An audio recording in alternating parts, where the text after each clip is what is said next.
I'm April Pettyjohn, and this is Follow the Leader Homeschool Education. Hey everybody, I'm so glad that you're here today joining me on Follow the Leader Homeschool Education. This is episode 15, which is just wild. I actually just told Christina, I'm like, I don't usually stick with things for this long, so I'm enjoying it. I hope you're enjoying it. If you are enjoying it, make sure to give it a like, give it a share. You can actually get on Apple Podcasts, and if you could give me 5 stars, that would be amazing. I would really appreciate that. So this episode, we actually have lots of things to cover. If you missed it, Christina was on episode 4. You need to go back and listen to it. We had a great conversation about gospel-centered literature in your home and how to incorporate that. And then there were so many fun rabbit trails off of that, but you need to go back and listen. It's a great episode. So episode 4. So today, actually, Christina has some really exciting news, and I'm going to let her share that with you. So. All right. Thank you for having me back. I'm so excited to be here. Yeah. It's so fun. So the exciting news that I have to share. So just to back up a little bit, my name is Christina Carpenter, and I am a home education coach. And I also host a conference for mothers and women called Bloom and Blossom. And normally that conference takes place here in Springfield, Missouri. But I'm actually collaborating with some people, and we are bringing Bloom and Blossom West Coast to San Diego. So exciting. I am absolutely pumped. So just wanted to get on here and share that with you guys before we start talking about some of our other stuff. Mm-hmm. So yeah, thank you for having me. Yeah, absolutely. So if you have family, friends on the West Coast, really anywhere close by, this would be such a beneficial conference for them. Do you have dates set already for the conference? Yeah, I do. So actually, like you said, it's beneficial for anybody. I do have people even coming from Florida already. So it's really open to anybody, but we're just trying to kind of moving it regionally to just kind of make it easier for people for travel and stuff. But yes, the date is October 11th. It will be in the Liberty Station area in San Diego. There is actually 2 tickets available though when you go to register, and one is for October 11th and then one is for October 10th and 11th. Okay. And so that extra ticket is actually called our golden hour ticket. And actually there are only a limited number of tickets available for that event. Okay. So that one's super exciting. So that event allows you to be able to go to the main conference event on the 11th. And it also allows you to do a meet and greet with the speakers the night before. So Coffee with Carrie, she's actually sponsoring this, and you get to sit and meet with Greta Eskridge, Carrie DeFrancisco, Brittany Sanchez, and Amy Hughes, and I'll be there too. So it's going to be so fun. We're going to have light refreshments and coffee, of course. Yes. And, just get to sit around and get to know each other more. So again, that is very limited. So if you're interested in that, go ahead and snag a ticket for the golden hour ticket. Yeah. All of Christina's information will be linked in the show notes. And if you're not already following her, you can follow Bloom and Blossom Conference on Instagram,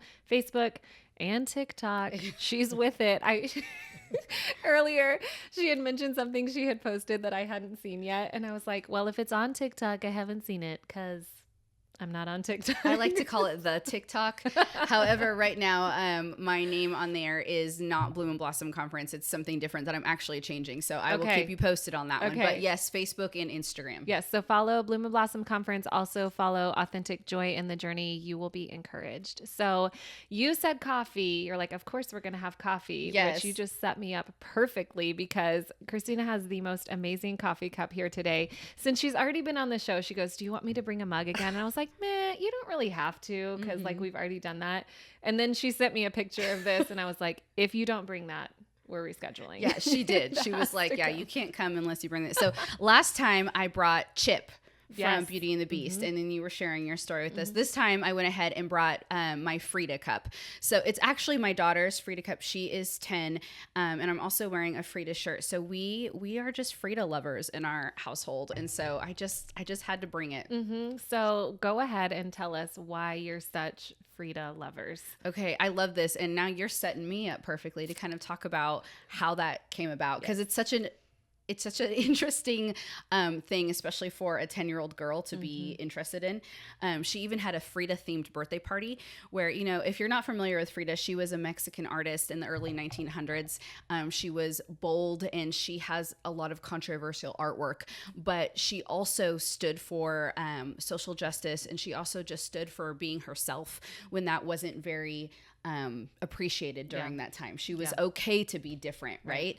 And so when my daughter had her birthday party, it was so funny. We actually got like little mustaches. I love it. And we put them upside down and gave everybody eyebrows, because Frida was known for having a unibrow, which is something I also love about her, that she knew that that was something that was unusual, and she just loved that, and she just accepted that about herself. She embraced it. She embraced it, and that is just, I think that is so powerful. So the way that we got into that is, so what I like to do in our homeschool is I like to zoom out, and I like to have a yearly rhythm, right? So our yearly rhythm is kind of like an organic rhythm that kind of mimics the seasons. So in our homeschool, our rhythm looks like around August to about Thanksgiving, we are in what I call our first term. We are in this harvest mode. We are going.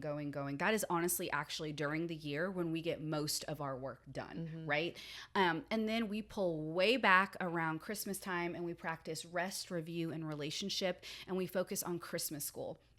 And so sometimes people hear this rest, review, and relationship, and they think that we're not really doing anything. And that's actually not true. We're just pulling back, and we're just shifting things. It's mindset oriented. It's practicing hygge, which is like coziness. It's practicing skole, which is enjoying the leisure of learning, right? And we're just pressing into each other and the season, right? On my last episode, I talked with Shannon a lot about just rest, and how that's something that God has really impressed into her over the last 2 or 3 years, and how she's just been so intentional about teaching her boys how to rest, because I think even like, especially in our society, it's go all of the time. Right. And if that's not taught, and if it's not caught from the parents, they're not just naturally going to know how to rest and rest well. Right. Because rest doesn't equal lazy. No, rest is very much mindset oriented, very much.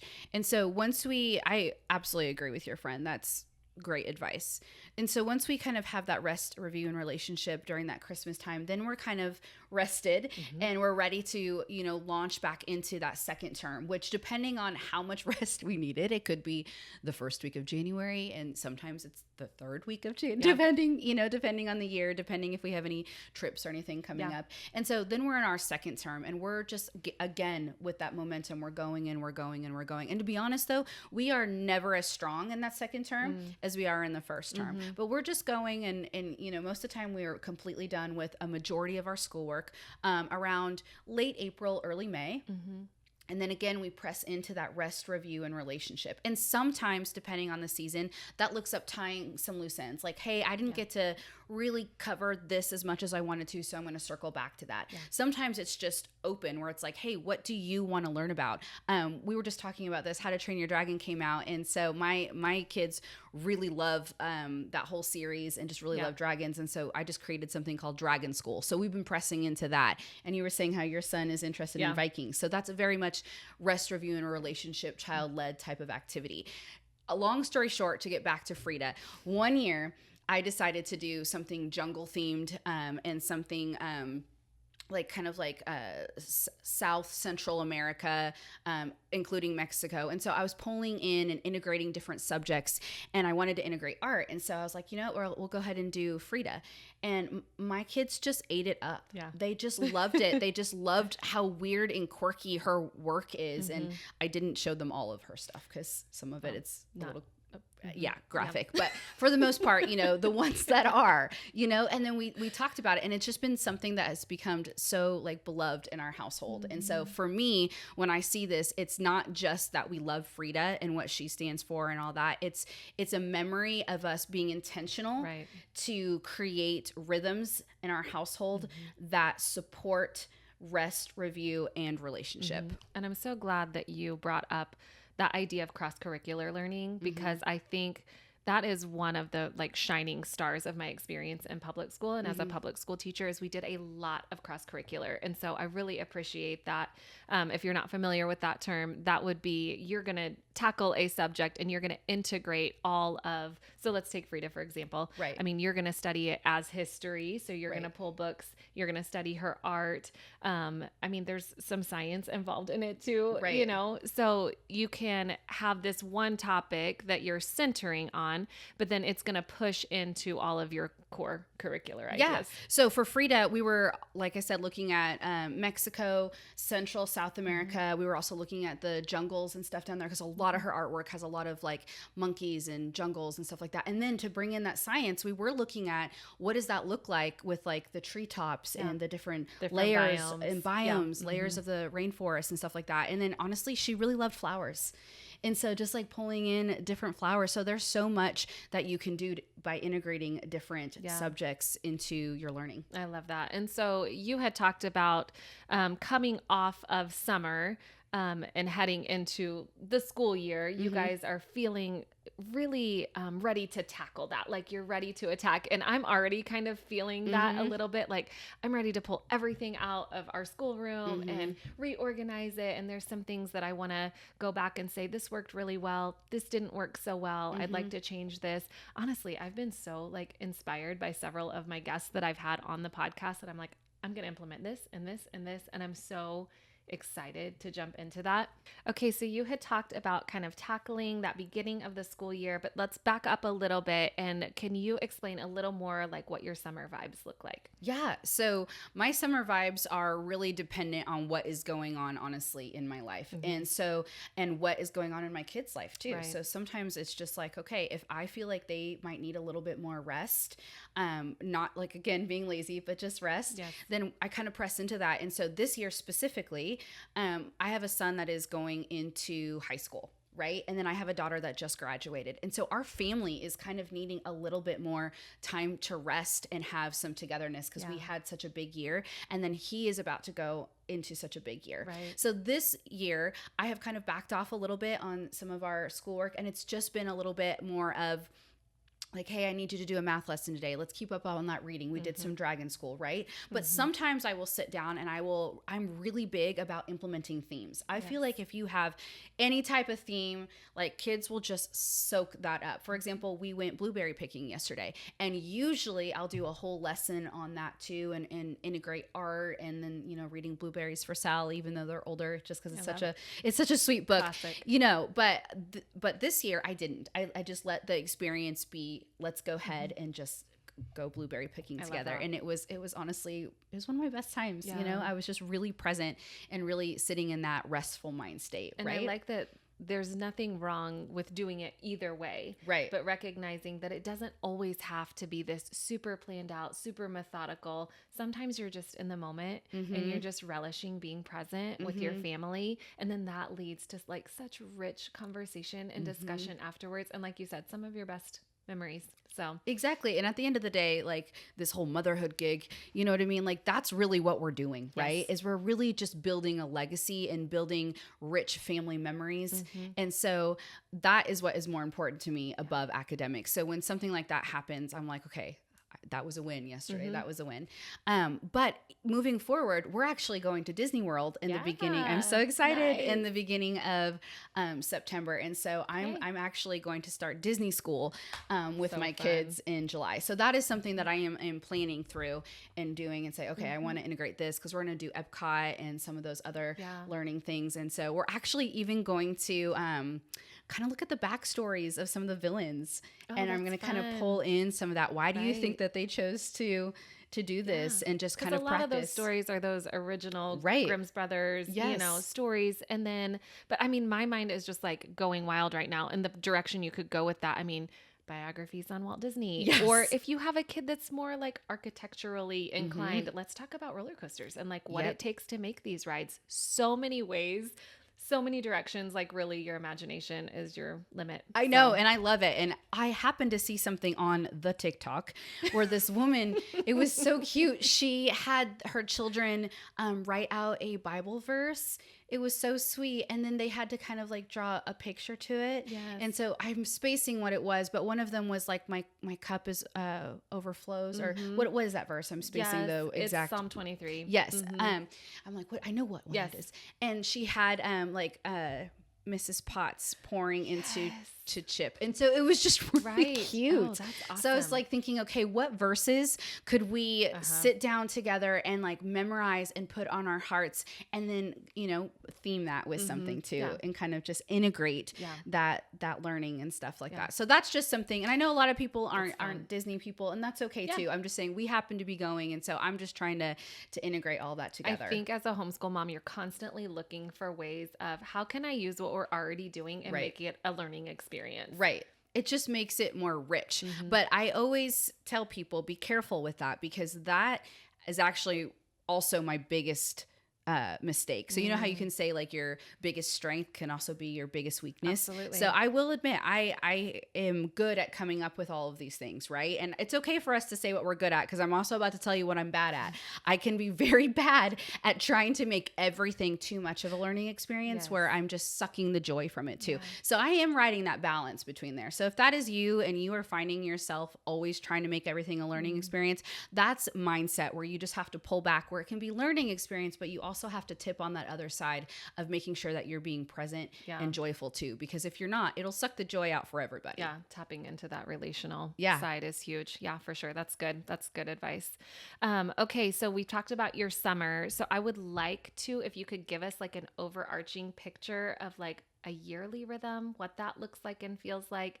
And I love how you talk about vision versus mission. And if you guys go back and listen to episode 4, we dig into that a little bit deeper. But if you could give us that definition, and then let's talk about our year. Like jumping back into the school year, getting out of that summer fun mode. Yes. Okay.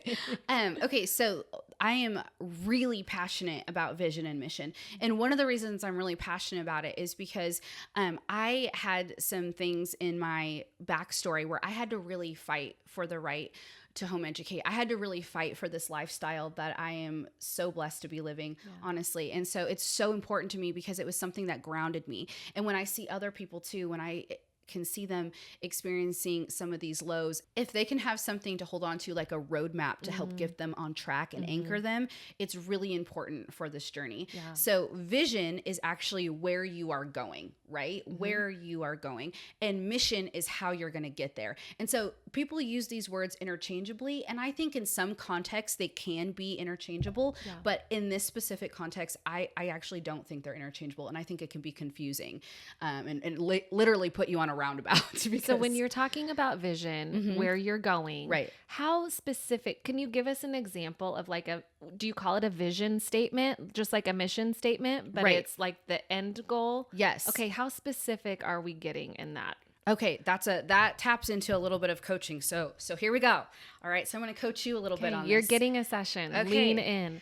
So when I am walking my clients through what it looks like to establish their vision and their mission, the first thing I want them to do is I want you to think about what you want your homeschool to feel like. What atmosphere do you want to create? And you're not allowed to say fun, okay? There's a few banned words. You can't say fun. You can't, okay? So how do you want your homeschool to feel like? What atmosphere do you want to cultivate? Safe. Okay, keep going. This is hard. It is hard. I've never done this before. Yeah, give me just a second. Okay. Let me think on it for just a second. But keep in that this is hard, because I want people to know that it is hard.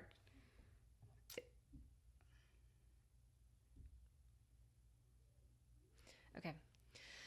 Okay, definitely safe. That one for sure. Okay. I want them to feel like they have a part to play in their education. I don't know if there's like a singular word for that. Yeah, just talk it out. Like self-guided. I want them to love learning.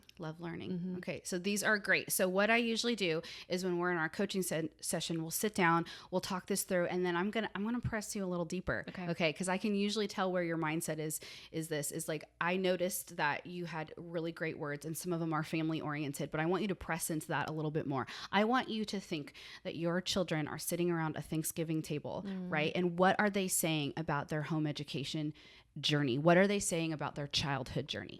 That they feel supported, that they feel confident as learners, that they it would be the biggest compliment to me as a mom. Oh my gosh, I am too. I'm about to cry. Man, if they wanted to emulate the way that they were raised. Right.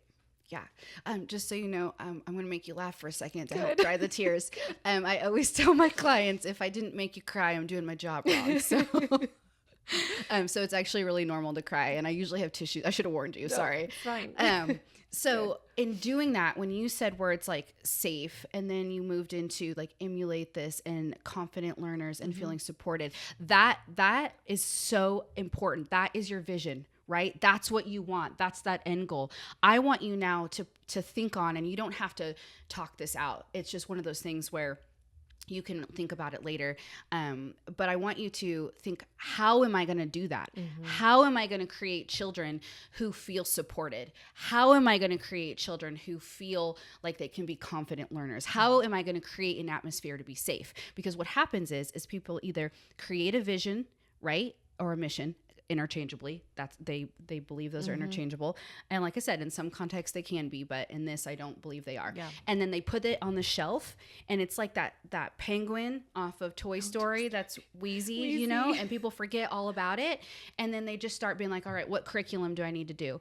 Yeah. What are you doing? What are you doing? And they start copying, and they start comparing. And guess what? We all honestly are headed towards a similar place. Our vision is all very similar, but your dynamic is different than my dynamic. Right. Your children are different than my children. Your personality, your gifts, your strengths, all of those are different. And so that's going to play a part in the mission. So for example, I always like to say, if we're all headed to a similar area, right? Let's say it's Washington State, because that's my home state and it's the best one, right? So if we're headed there, right, I might be going to Seattle and you might be going to Leavenworth, which they're about 3 hours apart, right? But we're headed to a similar place. Yes. And that would be our vision, right? It's just a little different though. And our mission is going to look different because you know what? You might want to go north and see some things up in the Dakotas and in Montana, and I might want to go south. And we have the opportunity to take different paths there to make it best for our family and our needs. And then we also have the opportunity to switch paths. Yes. So let's say you're going here, you're like, actually, I don't really want to go here. We've already seen this. You can take longer. You can, reroute. You can do whatever you need to do. So that mission, I would argue, is what is missing when people are talking about like this burnout. They're like, I'm burning out. It's because the mission You don't know why you're doing what you're doing. You don't know. You don't know how to get there. It's not even the why. I think they don't know the how. They don't know, like, I don't know how to support them. I just know to give them this curriculum and check this box. And that's why I believe that equipping, encouraging, empowering mothers through Authentic Joy in the Journey, which is coaching, and Bloom and Blossom is so important, because I want to give you guys that missing link, that how. That's what it's all about. So good. That's so good. And that's why we do it. Yes. And I've been very clear about, do I think homeschooling is for everyone? Absolutely not. I don't. But if it's in your heart. If it's in your heart, yes. This is why we do it. Yes. That's so good. This episode of Follow the Leader Homeschool Education is brought to you by Command Family Medicine. Command Family Medicine is part of a cutting-edge movement called Direct Primary Care. They deal directly with their patients to help individuals and families take command of their health through increased access and affordable and transparent cost of care. With locations in Springfield and Branson, Command is serving the Ozarks. It is also brought to you by Nathan Keene with Alpha Realty. Nathan is excited to help you find your perfect home. He'll make the real estate process fun, stress-free, and focused on your goals. Whether you're buying or selling, he will guide you every step of the way. He will work to make your dreams a reality. You can find links to Nathan Keene Realty and Command Family Medicine in the show notes.